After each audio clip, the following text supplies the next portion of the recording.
Hello friend, आज हम लोग सौरमंडल यानी सोलर सिस्टम के ऊपर यह वीडियो नंबर 2 है, पार्ट 2। यह पार्ट 2 है। पार्ट 1 जो कि दे दिया गया है, वो नहीं देखे हैं तो लिंक डिस्क्रिप्शन में दे दिया जा रहा है, वहाँ से देख लीजिएगा। जो कि आप सभी जानते हैं कि भूगोल से, ज्योग्राफी से क्वेश्चन आपके एग्ज़ाम में 10 से 15 के बीच में पूछे जाएंगे। अगर एक एक नंबर से दोस्तों आपका सिलेक्शन होता है, अगर एक नंबर कम आ जाता है सिलेक्शन नहीं होता है। इसलिए आपका एक नंबर ही आपका सिलेक्शन डिसाइड करेगा और एक नंबर ही आपका सिलेक्शन नहीं डिसाइड करेगा। तो आप लोग वीडियो को पूरा देखें और सब जो कि इम्पोर्टेंट प्रश्न है अगर देखते हैं तो कहीं ना कहीं आपके एग्ज़ाम में डायरेक्ट क्वेश्चन पूछे जाते हैं। तो आइए शुरू करते हैं।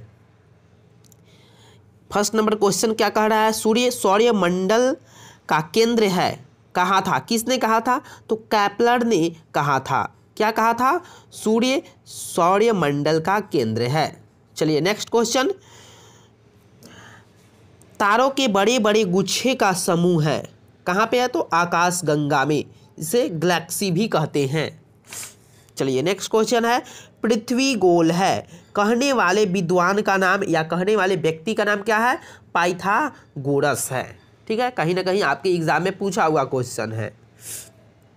चलिए आते हैं अब यहाँ ऑब्जेक्टिव की ओर, जो कि यहाँ से क्वेश्चन दोस्तों रहते हैं। बताइए सबसे बड़ा ग्रह कौन है? तो बृहस्पति है सबसे बड़ा ग्रह। सबसे छोटा ग्रह कौन है? तो बुध है। सबसे छोटा ग्रह बुध है।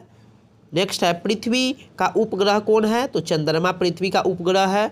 नेक्स्ट है, सूर्य से सबसे निकट ग्रह है। तो बुध को ही सूर्य का सबसे निकट ग्रह कहा गया है। और आप देखेंगे कि सूर्य यहाँ पे है, जो कि 8 ग्रह है कि नहीं है दोस्तों? यहाँ पे 8 ग्रह। इस पर मैं वीडियो डिटेल में बनाया हूँ, अगर नहीं देखे हो तो देख लीजिएगा। यहाँ सूर्य है या, और ये क्या है? बुध है। ठीक है, चलिए सबसे छोटा ग्रह बुध है और सबसे निकट का ग्रह भी बुध है। चलिए नेक्स्ट है, सूर्य का सबसे दूर ग्रह कौन है? तो वरुण को कहा जाता है सूर्य का सबसे दूर ग्रह। चलिए नेक्स्ट है, पृथ्वी के सबसे निकट ग्रह कौन है? तो शुक्र है। पृथ्वी के सबसे निकट ग्रह कौन है? देखिए यहाँ पे सूर्य, ये बुध, ये क्या है? शुक्र है। और ये क्या है? पृथ्वी है। तो पृथ्वी के सबसे निकट ग्रह शुक्र है, शुक्र के निकट ग्रह बुध है, और बुध किसके नज़दीक है? तो सूर्य के नज़दीक है। चलिए नेक्स्ट क्वेश्चन, सबसे अधिक चमकीला ग्रह कौन है? तो शुक्र है सबसे अधिक चमकीला ग्रह। चलिए नेक्स्ट क्वेश्चन, सबसे अधिक चमकीला तारा कौन है? तो साइरस। सबसे अधिक चमकीला तारा साइरस है। नेक्स्ट क्वेश्चन, सबसे अधिक उपग्रह वाला ग्रह कौन है? तो बृहस्पति है। सबसे अधिक उपग्रह वाला ग्रह बृहस्पति है। चलिए नेक्स्ट क्वेश्चन, सबसे अधिक ठंडा ग्रह कौन है? तो वरुण सबसे ठंडा ग्रह है, और सूर्य के सबसे लास्ट ग्रह भी वरुण है। चलिए नेक्स्ट है, रात्रि में लाल दिखाई देने वाला ग्रह कौन है? तो मंगल है। रात्रि के समय दिखाई देने वाला ग्रह। सबसे अधिक भारी ग्रह कौन है? तो बृहस्पति है सबसे भारी ग्रह। चलिए नेक्स्ट क्वेश्चन, सौरमंडल का सबसे छोटा उपग्रह कौन है? तो डीमोस को कहा जाता है। कहीं कहीं पे आपको डीमोस भी मिलेंगे। ठीक है, तो दोनों आप याद रखिएगा। चलिए नेक्स्ट क्वेश्चन, नीला ग्रह कौन है? तो पृथ्वी नीला ग्रह है। चलिए नेक्स्ट है, ये तो हल्का प्रश्न है, ये सभी आप जानते हैं। लाल ग्रह कौन सा है? तो मंगल लाल ग्रह को कहा जाता है, मंगल को। चलिए, साझा भोर का तारा किसको कहा जाता है? तो शुक्र को साझा या भोर का तारा का साझा माने शाम। चलिए नेक्स्ट है, पृथ्वी का बहिन किसको कहा जाता है? बहन किसको कहा जाता है? तो शुक्र को पृथ्वी का बहन कहा जाता है, और शुक्र को भोर का तारा भी कहा जाता है। चलिए आइए नेक्स्ट क्वेश्चन की ओर आते हैं हम लोग। देखिए यहाँ पे सबसे बड़ा तारामंडल कौन है? तो हाइड्रा सबसे बड़ा तारामंडल है। अगर बात करें कि एशिया में सबसे बड़ा तारामंडल कौन सा है? तो बिरला। ठीक है, एशिया में बात करें तो सबसे बड़ा तारामंडल बिरला है, और सबसे बड़ा तारामंडल बात करें तो हाइड्रा है। ठीक है, तो ऑप्शन के आप अनुसार जाइएगा, जैसा ऑप्शन रहेगा वैसा आप काम वहाँ पे कीजिएगा।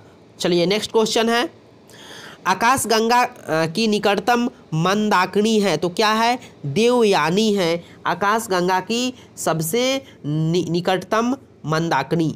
ठीक है, तो मंदाकिनी की खोज सर्वप्रथम गैलीलियो ने किया था। चलिए नेक्स्ट क्वेश्चन, पृथ्वी तथा सौरमंडल जिस आकाशगंगा में स्थित है वह कहलाता है दुर्ग मेखला। क्या कहलाता है? दुर्ग मेखला कहलाता है। चलिए नेक्स्ट क्वेश्चन, मंदाकिनी क्या है दोस्तों? तो अरबों तारों का वह समूह जो धुंधला दिखाई देता है। अरबों तारों का वह समूह है जो धुंधला दिखाई देता है। चलिए नेक्स्ट क्वेश्चन है, आकाशगंगा मंदाकिनी का सर्वप्रथम देखा था, किसने देखा था? तो गैलीलियो ने देखा था, अभी जस्ट हम लोग ने देखा। नेक्स्ट है, दुर्ग मेखला है तो एक क्या है? मंदाकिनी है दुर्ग मेखला। तो दोस्तों गैलीलियो हमारे सौरमंडल के 5वें ग्रह बृहस्पति का सबसे बड़ा उपग्रह है। चलिए नेक्स्ट क्वेश्चन है, दुर्ग मेखला है तो एक मंदाकिनी है।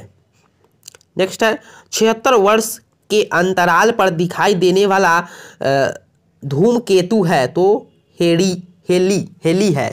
नेक्स्ट है, चंद्रमा डैश कहलाती है तो रात की रानी कहलाती है चंद्रमा। चलिए नेक्स्ट है, पृथ्वी पर दिन रात की अवधि समान होती है तो भूमध्य रेखा पर पृथ्वी जो होती है दिन रात की अवधि समान होती है। दरअसल जब सूर्य धरती की भूमध्य रेखा के ठीक ऊपर से गुजरती है तो दिन और रात क्या होती है? समान हो जाते हैं।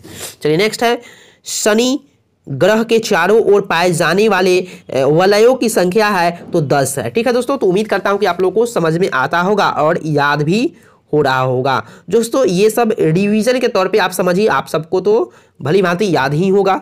चलिए नेक्स्ट है, ब्लू मून परिघटना होती है तो क्या होती है? जब एक ही माह में 2 पूर्णिमा होती है तो क्या उसको क्या कहते हैं? ब्लू मून कहा जाता है। चलिए नेक्स्ट है, मीथेन गैस की उपस्थिति के कारण वरुण ग्रह हमारे रंग का दिखाई देता है। मीथेन गैस के कारण क्या होता है? वरुण ग्रह जो होता है वह ग्रह दिखाई देता है। तो आपको बताना है मीथेन का सूत्र क्या होता है। ठीक है, चलिए कमेंट में बताइएगा। नेक्स्ट है, दक्षिणी गोलार्ध में सबसे लंबा दिन होता है तो 22 दिसंबर को दक्षिणी गोलार्ध में सबसे लंबा दिन होता है। चलिए नेक्स्ट है, इक्विनोक्स तिथि क्या है? तो दिन और रात सम्मान की अवधि को इक्विनोक्स तिथि कहा जाता है। ठीक है दोस्तों, तो उम्मीद करता हूं कि यह वीडियो आपको समझ में आया होगा और कहीं ना कहीं ये सब एग्जाम में पूछने की हाई प्रोबेबिलिटी है। आपके एग्जाम में सीधे सीधे क्वेश्चन यहां से देखने को मिलेंगे। तो चलिए दोस्तों, हम लोग फिर नेक्स्ट वीडियो में बात करते हैं।